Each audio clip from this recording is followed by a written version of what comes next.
The dilemma: should you pay down your debt first or build your emergency fund? This question I actually got twice this week, so I felt like it was appropriate to make a video about it and give, my 2 cents on the topic. So if you've ever asked this question or are just thinking about how to optimize your finances, this video is for you. To add a little more context, my name is Chris and I've been an accountant for 10 years now, and this is actually a dilemma that I thought of back in the day when I had $43,000 worth of debt, and my wife and I paid that off in about a year. At the time, we did not technically have an emergency fund, so we had all this debt. We didn't really have a backup plan, with the emergency fund. And here's how I think you should tackle this situation. Obviously, every situation is going to be different.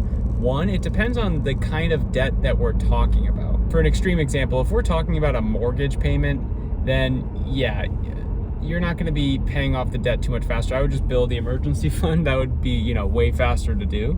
I would say for most people, it's important to build at least some sort of emergency fund first. So look back at all your unexpected expenses and see kind of what the range is of like the top line for it.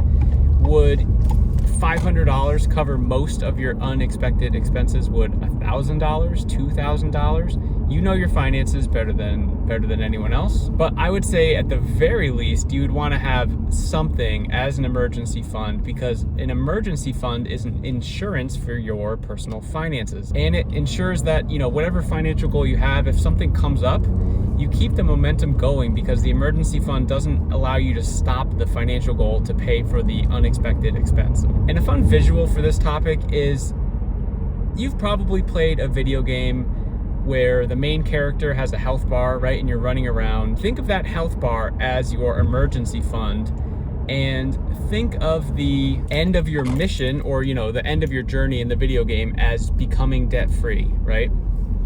So as you're going along, your health bar is going down, you're being attacked or whatever in the game, and the screen's flashing red, it's blaring. What would you do in that situation? Would you power through and just keep trying to get to your financial goal? Or are you gonna run away and hide and try and find a med kit and prolong your health so that you can complete the journey?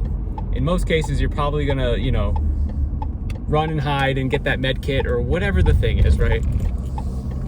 Because if you continue on and your character dies in the game, then let's just say you have to go back to the beginning or go back to the last checkpoint. Instead, you get to go hide and stay where you are, and then, build up your health bar and then continue on your journey to becoming debt-free. There's a lot of bad advice about emergency funds online. If you were to search, how much should I be saving in my emergency fund? All of the articles are going to say, experts say save 3 to 6 months for your emergency fund. But how unrealistic is 3 to 6 months of your expenses? Think about it. If your expenses are $3,000 a month, let's just use that as an example, that means you need to save up $9,000 to $18,000 in your emergency fund to have a proper emergency fund. Who has that kind of money just laying around? So that's why I like to recommend just have the something emergency fund, or the starter emergency fund, whatever you want to call it.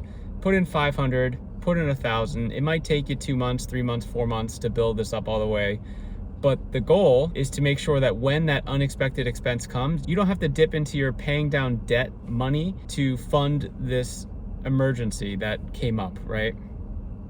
You could just dip into your emergency fund, keep paying your debt at the same rate that you're paying it at, and then build up your emergency fund again and continue on paying down your debt. That's why I like that video game analogy, because you don't want to go back to the last checkpoint, or you don't want to go back to the start of the game. You just want to hang tight, play it out, make sure you get your med kit, and then continue on. I've talked to a lot of people where a $400 expense or something along those lines really just kills the momentum that they have to reach a financial goal. It sets them back 3, 4, 5, 6 months to not only handle that, but then get back on the horse of paying down the debt. Sometimes the $400 plus expense adds to their debt, and it's just creating a worse scenario for them because they didn't have money set aside for this emergency that came up. And I also think we should stop calling it the emergency fund when, something comes up. Everything always comes up. So maybe we should just start calling it the oh shit fund. It's oh shit, my car broke down. Oh shit, this thing happened. I think we need better phrasing, because it's unexpected expenses are expected at this point. So in order to do that, you need to have a proper emergency fund in place. So guys, that's my quick 2 cents on this topic, to pay down debt or to build your emergency fund. I'd love to hear from you down in the comments. Which one do you think works best for you and why? I upload daily videos onto YouTube about personal finance mindset, strategy, things like that, getting really tactical to help you build wealth and level up your personal finances. So if you got value, make sure to like the video, all that fancy stuff, and I will see you in the next one.